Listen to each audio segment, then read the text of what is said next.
इदम तु ते गुह्यतमं प्रवक्ष्यामि अनुसूयवे ज्ञान विज्ञान सहितम यत् ज्ञात्वा मोक्ष्यसे अशुभात्। तो श्री भगवान ने कहा, हे अर्जुन, तुम ईर्ष्या रहित हो, अनसूयवे, तुम में असूया नहीं है, अनसूय, ईर्ष्या से रहित हो, इसलिए तुम शुद्ध भक्त हो और मैं तुम्हारे लिए परम गोपनीय ज्ञान को विज्ञान सहित कहूंगा, जिसे जानकर तुम संसार के क्लेशों से मुक्त हो जाओगे। तो अभी यहाँ पर सबसे पहले जो बात है, सबसे इंपॉर्टेंट वर्ड है अनसूयवे। तो जब हम किसी से ईर्ष्या नहीं करते हैं, ये एक बहुत बड़ा गुण है। और भगवान से ईर्ष्या करनी, वो तो बिल्कुल ही बहुत बड़ा गुण है। ईर्ष्या करने का मतलब है कि भगवान को साधारण समझकर और उनके विषय में बातें करनी। उन्होंने ऐसे किया, राज किया भगवान ने, मैं क्यों नहीं कर सकता? उनकी 16,108 रानियां थी, मैं 2 भी शादियां नहीं कर सकता?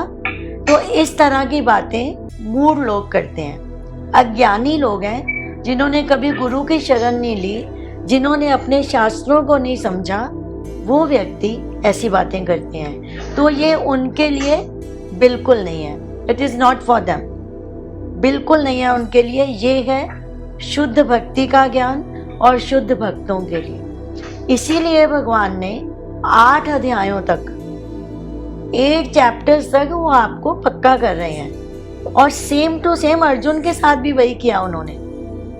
अर्जुन को हर तरह का ज्ञान, ध्यान योग बता दिया, कर्म योग बता दिया, सारे योग बताने के बाद एंड में आकर उन्होंने, आप देखिए 7वें में हमने क्या पढ़ा?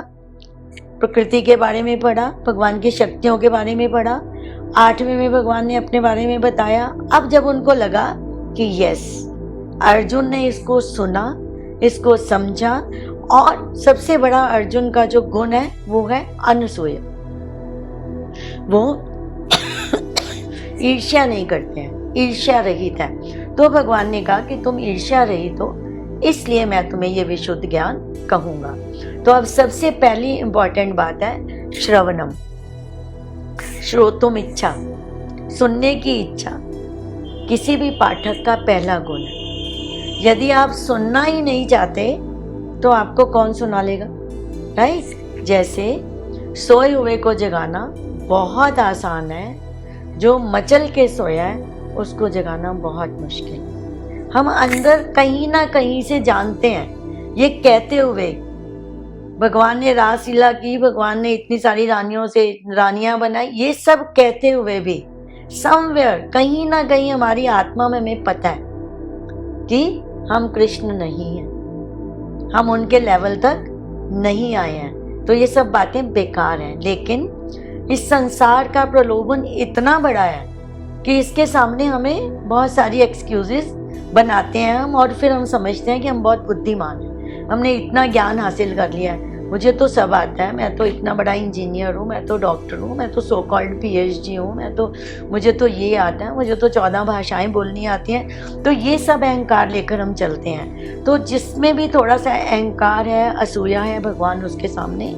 कभी प्रकट नहीं होते। इसको आप नोट कर लो, लिख लो, राइट? तो भक्त जितना अधिक सुनता है, जितना अधिक आप भगवान के बारे में सुनोगे, उतना प्रबुद्ध होते जाओगे, उतना आपका ज्ञान वर्धन होगा। सांसारिक वस्तुओं का ज्ञान आपके ज्ञान में वृद्धि नहीं करता। ज्ञान में वृद्धि है सिर्फ भगवान को सुनने से। और उत्सुकता पूर्वक जब हम श्रवण करते हैं, पूरी उत्कंठा से जब हम सुनते हैं, तो हमें उसकी अनुभूति होती है। यस, नो, यस, वो ज्ञान अंदर तक जाता है। ज्ञान ऊपर से कभी नहीं निकलेगा, वो आपके अंदर घुस के बैठेगा। वो बिल्कुल, वो सूक्ष्म रूप से आपके अंदर की तरंगों में कब सम्मिलित हो जाएगा और आपको उसकी अनुभूति होगी, इसमें कोई संशय नहीं है। तो इसलिए श्रवण, तो भौतिक जो वैज्ञानिक हैं वो इसे नहीं समझा पाएंगे। इसे आपको आध्यात्मिक डॉक्टर के पास ही जाना पड़ेगा, राइट? जो इस भव बंधन का इलाज कर सकता है वही आपको, और शर्त क्या है, इस बंधन से वो खुद छूटा हुआ होना चाहिए, क्योंकि वही आपको स्वतंत्र कर सकता है जो खुद नहीं बंधा हुआ। दैट इज एज सिंपल, ये बिल्कुल सिंपल सा रूल है। ठीक है, अभी तो फिर हम कैसे क्या करें? प्रभुपाद कहते हैं शुद्ध भक्त से सुनो, और भगवद गीता में उसकी विधि बताई है। बहुत कोट करती हूँ मैं श्लोक को, 4 का 34, तद विधि प्रणिपातेन परिप्रश्नेन सेवया उपदेक्ष्यन्ति ते ज्ञानम ज्ञानिना तत्वदर्शिनः। 4 का 34, 4th अध्याय 34 श्लोक। तद विधि प्रणिपातेन, इसकी एक विधि है ज्ञान प्राप्त करने की। प्रणिपातेन, प्रणिपात नमस्कार करके, सेवा भाव से उनके आगे झुककर, परिप्रश्नेन उनसे विनम्रता पूर्वक प्रश्न करके, सेवया उनकी सेवा करके, उनको प्रसन्न करके, तब उपदेक्ष्यन्ति ते ज्ञानम ज्ञानिना तत्वदर्शिना, तब वो ज्ञानी जिन्होंने तत्व का दर्शन किया है वही वो आपको तत्व ज्ञान का उपदेश देते हैं। ये विधि है, श्रवण की विधि है। मन में जरा सा भी अहंकार लेके नहीं बैठना हमें कि हमें ये आता है तो, और कभी भी किसी के परीक्षा लेने के क्वेश्चन नहीं करना।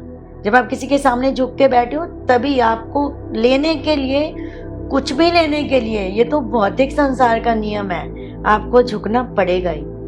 तो और आध्यात्मिक ज्ञान के लिए अगर हम झुकने से परहेज करेंगे तो ज्ञान प्राप्त करना बहुत कठिन है, राइट। एंड देन भगवान फिर अगले अध्याय में बहुत सुंदरता से, जो मैं 4 श्लोक बोलती हूँ उसको भगवद गीता का सार भी बोलते हैं, कि मत्ता जो बोलते हैं ददामी बुद्धि योगम तम, मैं उन लोगों को बुद्धि योग देता हूँ। किसको?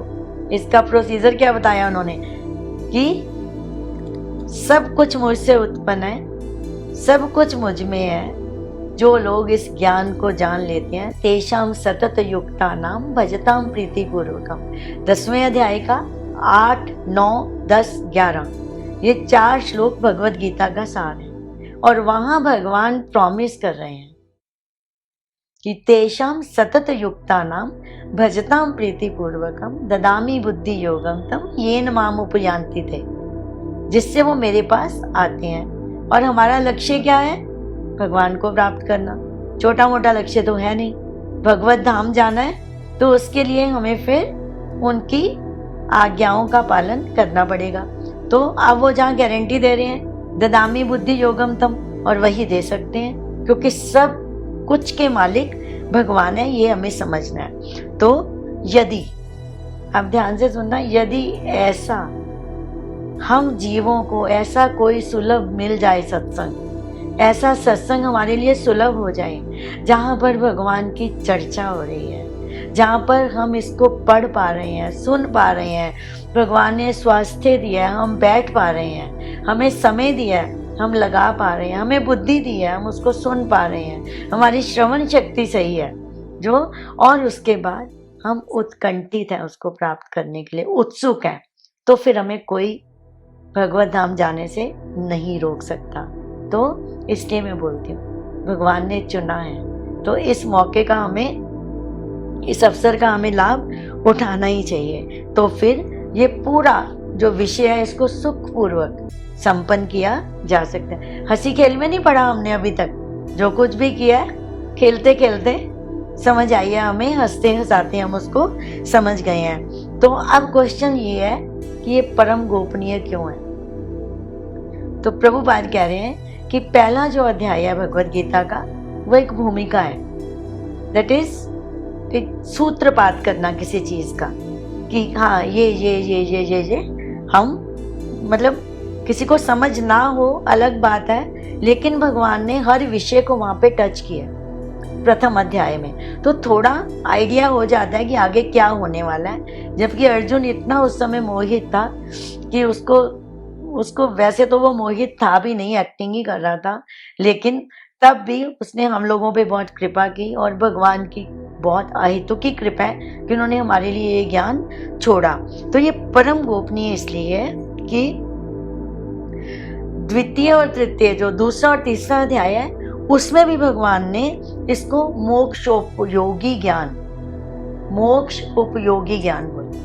ये क्यों परम गोपनीय है, इसको समझने के बाद हमारा मुक्ति का मार्ग प्रशस्त हो जाता है, हमारा मार्ग सरल हो जाता है, इसलिए ये परम गोपनीय है। और फिर इसी अध्याय के 8वें श्लोक भगवान ने भक्ति योग का वर्णन किया है। तो वो अभी हम आगे चलेंगे तो आपको पता चलेगा कि धीरे धीरे वो कहते हैं ना सिंपल टू कॉम्प्लेक्स, वो वैसे वाली बात है। तो भगवान धीरे धीरे हमें अभी लाइन पे ला रहे हैं। तो इस पूरे 9वें अध्याय में जैसा कि प्रभुपाद के तात्पर्य में पढ़ा, विशुद्ध भक्ति का वर्णन, सिर्फ भक्ति का वर्णन नहीं है, विशुद्ध भक्ति का वर्णन है। इसलिए ये गुह्यतम है। जैसे आप इसको सिंपल भाषा में अगर समझोगे तो ऐसे समझो कि हम लोगों का बहुत सारे लोगों के साथ उठना बैठना होता है, लेकिन कितने लोग होते हैं जिनको हम अपने बेडरूम में लाके बिल्कुल कंफर्टेबली बैठा सकते हैं और जिन्हें हमसे ऐसा नहीं लगता हमें कि हाँ ये अगर हमारे प्राइवेट रूम में आ जाए तो हमें ख़राब नहीं लगेगा। नहीं तो एक ड्राइंग रूम नाम की चीज़ होती है जिसको पहले बैठक बोला करते थे, है ना, जहाँ पे लोग आए बाहर से और बैठे और चले गए, है ना। तो वो उतने गुह्य, उतने हमारे साथ जुड़े नहीं होते।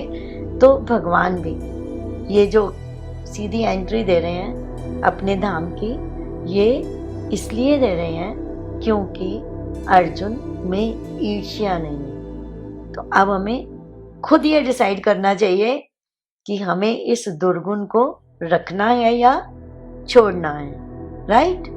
से युक्त व्यक्ति, अब होता क्या है, परम गोपनीय ज्ञान है। अब परम गोपनीय का मतलब क्या है कि इस ज्ञान से युक्त व्यक्ति के साथ होता क्या है, ये होता है कि वो इस प्रकृति से परे हो जाता है। ये सारी प्रकृति क्यों इससे परे हो जाता है? आपने परा प्रकृति के बारे में जाना, आपने अपना प्रकृति के बारे में जाना, आपने ब्रह्म जाना, आपने परमात्मा जाना, आपने भगवान जाना, आपने क्षर जाना, अक्षर जाना, अव्यय जाना, कितना कुछ जाना, राइट। तो जब ये ज्ञान हो जाता है, और इस ज्ञान का एंड क्या है? भगवान है, उनके अलावा कुछ है ही नहीं। मैं उनका, वो मेरे, ठीक है। तो जब ये ज्ञान हो जाता है तो फिर निस्संदेह, बिल्कुल इसमें संशय नहीं कि व्यक्ति प्रकृति से परे हो जाता है। तो भौतिक जगत में स्वयं को अलग देखते हुए वह इन सांसारिक बंधनों से छूट जाता है। जिन सांसारिक बंधनों ने हमें बांध रखा है, जो हमें सुख दुख का अनुभव करवाते हैं, वो उनसे अलग हो जाता है। ऐसा नहीं है कि वो छोड़ के जंगल में चला जाता है ना। वो लगता, दिखने में तो इनका लगता है, होता किसी और का है। जैसे कि व्यक्ति, जैसे कोई जवान बच्ची है और उसको किसी से प्रेम हो गया, उसको मिलने जाना है, तो वो क्या करेगी? सबसे पहले वो जितने घर के काम है उनको इतनी कुशलता से निपटाएगी कि किसी को ये शक ना हो कि मेरा ध्यान कहीं और है। तो अब उस समय क्या होता है, वो लगती तो है कि वो घर में बहुत इंटरेस्ट है उसका, लेकिन वो उसका जुड़ाव कहीं और होता है। तो बस बने रहो कृष्ण के, लगते रहो संसार के, उसमें क्या जाता है? ये गोपनीय ज्ञान है। इस ज्ञान को हमें समझना है और उस पे, इसीलिए ये विज्ञान है, हमें समझना है और फिर उसे करना है। ज्ञान है नॉलेज, और विज्ञान है उसको प्रैक्टिकल करके देखना। तो ये जो पूरी भगवद गीता ज्ञान नहीं विज्ञान है, लेकिन उसमें से ये जो चैप्टर है ये बिल्कुल वैज्ञानिक है। तो मैं आपको बताऊंगी कौन से श्लोक ज्ञान है और कौन से श्लोक विज्ञान है, राइट। तो जो इस ज्ञान से व्यक्ति युक्त होता है वो प्रकृति से परे हो जाता है और वो इस भौतिक जगत से स्वयं को अलग देखते हुए सांसारिक क्लेशों का अनुभव नहीं करता। संसार भी वही है, क्लेश भी वही है, हम भी वही है, हमारे सारे संबंधी भी वही हैं, लेकिन वो क्लेश हमें नहीं समझ नहीं आते तब कि ये क्लेश है। तब हम सिर्फ देखते हैं और उसको ज्ञान पूर्वक देखते हैं कि इनका मतलब क्या है। पढ़ के आयो आप, निर्माण मोह चित्त संग दोषा अध्यात्म नित्या विनिवृत्त कामा द्वंद्व विमुक्ता सुख दुख संगै गच्छन्ते मूढ़ा पदम अव्ययम तत्। तो उस अव्यय पद पर जाने के लिए ये क्वालिफिकेशंस हैं। निर्माण मोहा जित्त संग दोषा अध्यात्म नित्या। अब वही नित्य अध्यात्म में रहोगे, अपनी आत्मा में स्थित रहोगे तो कहाँ है संसार। अपने स्वरूप में स्थित जब हो जाओगे तो ये सब दिखेगा, लेकिन ये होगा नहीं आपके।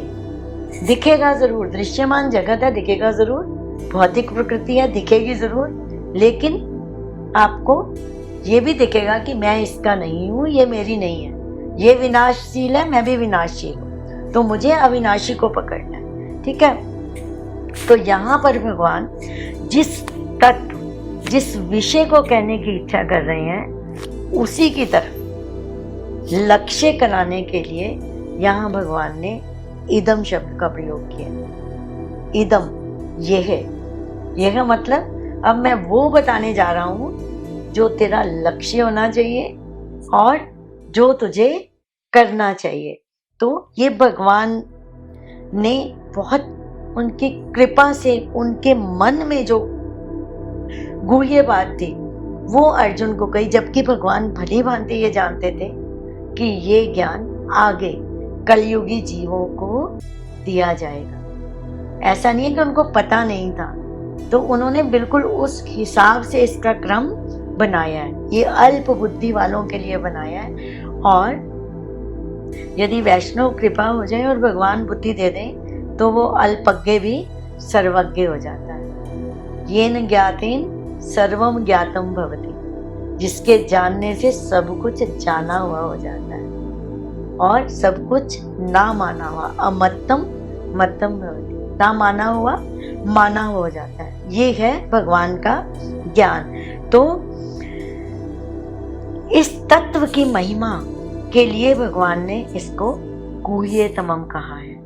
इसी को अगले श्लोक में राजगुह्यम, राजविद्या राजगुह्यम पवित्रमिदम उत्तम प्रत्यक्षम अवगमम धर्म्यम सुसुखम कर्तुम अव्ययम, इतने सारे विशेषण नेक्स्ट श्लोक में भगवान ने इसी ज्ञान के लिए यूज किए हैं। मतलब इतना अधिक, ये मतलब भगवान को भी इस ज्ञान के लिए 8-10 विशेषण लगाने पड़े। उन्हें पता था ये कलयुगी जीव इसको समझने वाले नहीं है, 1000 क्वेश्चंस के साथ खड़े हो जाएंगे, ये कैसे ये कैसे ये कैसे। तो उन्होंने बहुत इसको क्लियर किया है। तो अब यहाँ पर पहले श्लोक में बोला इदम गुह्यतमम, और फिर इसी के एंड के श्लोक में 34 लास्ट श्लोक एक बार देख लो। 34 श्लोक में क्या बोला भगवान ने, मन मना भव मद भक्तो मध्याजी माम नमस्कार मामे वेश्यसि युक्त